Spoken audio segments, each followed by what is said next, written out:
Hi, I'm Sally-Shakti, and I'm here with Guy Sinclair, Mindbody Crypto.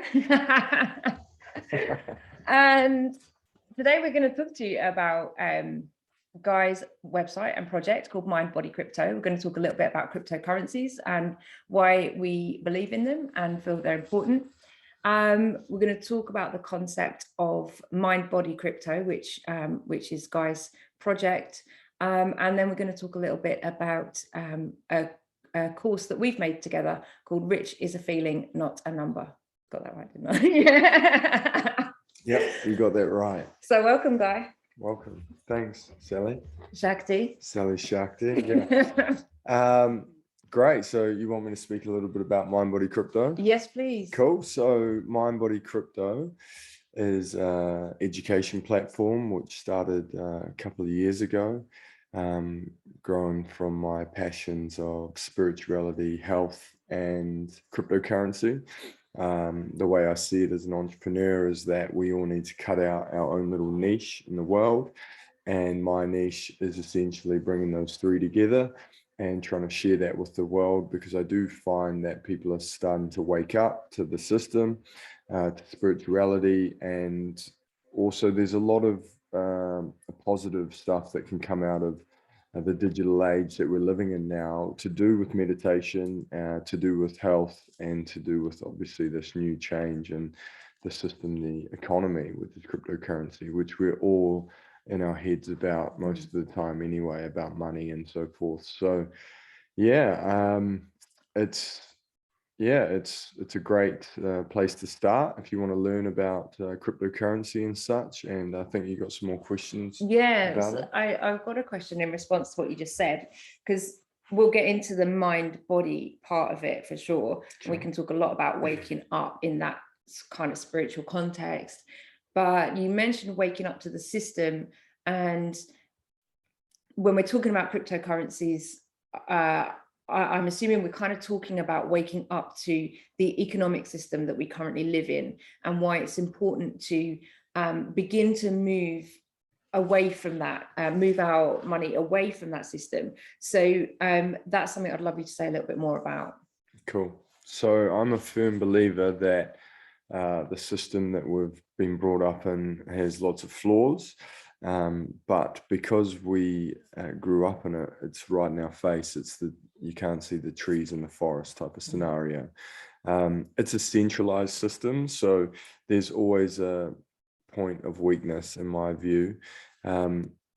Really, to simplify it for me, is that the blockchain, which represents cryptocurrency as well, but it also represents this, we've moved from a world where people used to trade, their services. If I was a builder or if I was a brickie, trade that service for some food, for some bread with the baker and so forth. Then we've slowly continued, and it's got more and more manipulated, in my view, to a place where, right, this bank holds your money, this franchise bakes the bread and so forth, and it's all become very centralized and very run and very top heavy. And the bottom mostly have to pay for all these services, and the middle obviously manage a little bit of that and do okay, and then the top themselves don't really do much work, yet they've come from generations and generations of owning this, whether it's a service, whether it's a product. So going back to the blockchain and cryptocurrency and how it's changing everything for me, is that the way I like to see that, and what I just explained in the most simplest term, is that businesses come from a place where we used to do handshakes with people, and we used to trust them, and we used to swap our services. Now we're in an era where it's called centralized, and we trust banks, we trust governments, we trust the judgment of the laws that have been put around us. And these laws are getting changed all the time. A lot of laws got changed during this COVID madness, which we're not aware about, And now we're just on the cuffs, the really early stages of trusting digital contracts, trusting code. And so that's the huge part of it. And that is why I believe a lot in Bitcoin and Ethereum. They're the main too in the market. They help people, Ethereum helps people create a smart contract, create a business to do whatever they want without the other party needing to intrinsically trust them. And that means that you can do business with people all across the world in a really safe containment. And that is basically what business is and what money is. It's doing trading your time for money. And essentially, we've come from this world where we save money to buy houses and such, which is still the same. But we are slowly changing to this new decentralized system where we can really trust the value of this data, which all Bitcoin really is data. And we trust that. And just to sum that all up is that we live in a world now that inflation is making the buying power of the British pound essentially go down. So we need to spend more British pounds to buy less things. Cryptocurrency gets a really bad name for its volatility. But if we just look at it as a data-driven decision over time, it's really performing in one direction, which means that you spend less of your Bitcoin to buy more. So it's deflationary. So that is a huge part of it. It's obviously very new. It's only been around since 2008, Bitcoin, but it's a thriving, huge market. And Bitcoin as a currency itself is the 14th most valuable currency in the world, which is always changing because of its volatility. But yeah, that's a little bit about the monetary side of it. Yeah. Thanks, Guy. So there was a lot in there. And, there's more information on mindbodycrypto.com. Sure. We'll keep having more conversations about this as well. I just want to summarize what I've understood as the key part in that, which is the trust. And I think how I see it, and from what you're saying, is that money has become a system in which the economy that we know is a system based on trust in people. And ultimately, those of us who are interested in cryptocurrencies believe that the people who we have trusted with our money cannot be trusted, and they're doing things with our money that we can't see and that we don't really know about, that are manipulative, and that are over time, I think, in my understanding, working in a way that makes people work harder to pay more for less. And that a lot of that money actually is then getting sucked out of the system and going to the richest people with the most power. They're the ones we're putting our trust in, but they're the ones who actually are sucking all the money out of the system so that we have less and they have more. And then if I summarize that for what Bitcoin and cryptocurrency means in the opposite of that, it's that once a program has been, this is my understanding, which is going to be simple, which is great. Right.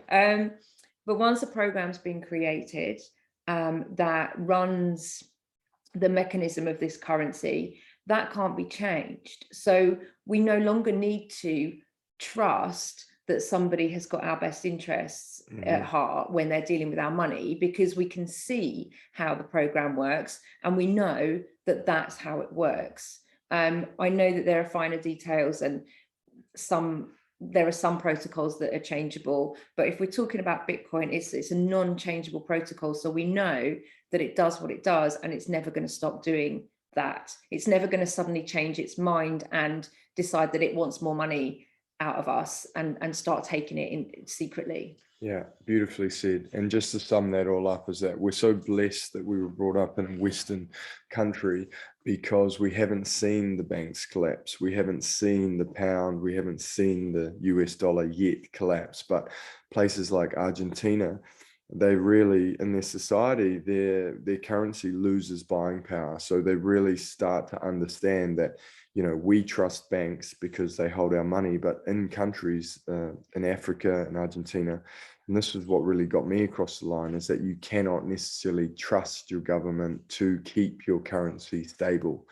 And that's a big part of sort of getting across the line and understanding this whole decentralized protocol and safety of it. Yeah, thank you. And so just as we're about to kind of move into Mindbody Crypto, and I just want to add in there, from my understanding again, that we haven't seen the banks collapse in our system in our time, but that's also because the people we're trusting have got a lot of manipulative power to prevent that from happening. Sure. And that's partly, in my understanding, why cyclically wars need to happen and tend to happen, because that actually then helps to shift the economy without the banks collapsing. I'm not going to go any further into that because I don't know enough, and it's probably not the right time, but it's all part of my understanding of why it's really essential that we start to shift away from this economy into something else. So let's talk about our favorite topic, Mindbody Crypto. When we met, Guy told me he had the website Mindbody Crypto, and so I was curious, what's the mind-body aspect with crypto, and how is that creating your niche in the world? I mean, for me, it's quite simple at the moment. We met in a community. We live in a community. Life is about community. Life is about personal growth. Life is about consciousness. And those are the things that fire me up at the moment. Mindbody Crypto can be boiled down to building a community of people involved in spirituality, health, and cryptocurrency, like I said. But what that really means is a place where people can go for authentic information on spirituality, on health, and on cryptocurrency. So it's not a place where we're trying to, charge for online courses and such. Obviously, we work with people to try and fill their needs, and sometimes that's working with people directly. But in general, it's about just shifting people to a place where they can see a holistic view of the world and maybe think, right, I learned something on Mindbody Crypto about spirituality that really is serving me in my day-to-day life. Right, there's something about health that I never knew that can serve me. And then also just taking the plunge into being more independent from a financial point of view with cryptocurrency, because we're still so early. So I really like people to think about what fires them up and what they can actually sort of develop in that industry, because there's still a lot of opportunity, and I see the world changing a lot. So I think that online platforms and online learning and developing and creating online is where we should be putting most of our time. And Guy, what for you brings spirituality, health, and cryptocurrencies together into a useful mindset for somebody, for yourself? Sure. Well, I mean, spirituality is such a broad topic, and I don't really enjoy speaking about it because everyone has their own way to see it. But all three of those put together for me mean working on a consciously being content with yourself, having a positive outlook on life. And from my own personal experience, I've found that the best way to do that is through spirituality practices such as meditation, such as kirtan, mantras, all of these things that really help me to feel the joys that we blissfully were born with, and we forget from all this programming. And from a health point of view, we need this machine, our body, to continue to work well for us. We know that diseases and illnesses are on the rise. So it's really important to make sure that, we don't just take always the easy option and just let sugar run our lives, because it's so easy to. And cryptocurrency, really, for me, I'm convinced that it's its own currency, and a part of the whole Mindbody Crypto is trying to get people to see the switch in that Bitcoin is a currency, and it has a lot more that it can do to serve you as someone that holds it, spends it, invests in it, rather than the normal system of a government currency. And so moving people and developing myself into that space and continuing is what it's about. And so at the beginning of this conversation, you mentioned awakening. So I'm seeing that those three aspects, mind, body, crypto, health, spirituality, health, and cryptocurrency, they're all part for you of this sort of, well, I would talk about it as well as this kind of global transition that we're moving through into greater consciousness, greater awareness, greater self-responsibility, self-empowerment, and it's part of that, what you're calling awakening. Definitely, yeah. So I mean, the awakening can be for anything or to anyone, but for me and for Mindbody Crypto, it is a shift, an awakening, and a conscious, being more conscious. We all know from science and data that we have a very unconscious way of doing things, and we have a conscious we only way. use like 10% of our brain function or something. Scary, Yeah. scary, all the facts when you look at it. So yeah, I mean, the awakening is, when I use that term, I mean just a shift, and to say like, right, I need to now look in and see what serves me, where I'm going to get the most joy in my life. Are my peers, are the circles I'm around, you know, serving me? Do I feel like I'm just chasing something for the sake of the acceptance, or am I actually looking inside myself and seeing what's going to really fire me up and make me want to really jump out of bed in the morning? And that's sort of what Mindbody Crypto is doing for me. Thanks. And so we together made a video course on your platform, Mindbody Crypto, and it's called Rich is a Feeling, Not a Number, which I think really encapsulates this aspect that you've been talking about. We've included a meditation, a physical practice, and lots of conversations about waking up to an awareness of this, our inner resources, and why our inner resources and our inner empowerment is so important at this time as we begin to shift our awareness, not just in terms of the economy, but in terms of our own, as I said, self-empowerment and self-responsibility. Yeah, we put the course together to speak around the subject of scarcity and abundance, because for me, it simply can come down to that. And it's not easy to live in an abundant mentality, especially when we are plagued by media, marketing, sugar, all these things everywhere in the world. And scarcity is something that we decide to, we're brought up with. We're brought up with these programmings from our parents that, no, you can't have that, we don't have this, and so forth. But it's not necessarily about money, it's about your consciousness. So the course itself, like you said, has some beautiful practices. It's just a conversation around it, but there's a lot of information that you can get from there. And hopefully, you know, when you do your own research, or you listen to things online and you're spending your valuable time looking at things, you go with an open heart, and you take, you know, one or two things that really stay with you. It's not always about downloading all this information from other people. It's about hearing things, contemplating on it, and then acting on it in your own life. And I think that's what the course is. Yeah, and so there's a meditation, there's a movement practice, and there's also lots of journaling prompts and questions as well for you to actually begin that self-inquiry practice, and begin to take self-responsibility towards self-mastery in terms of the way that we have been conditioned to understand our value, our self-worth, and our relationship with money.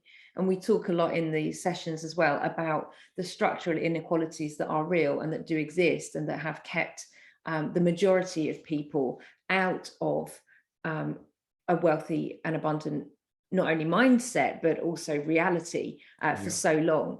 And we really believe that the time is now to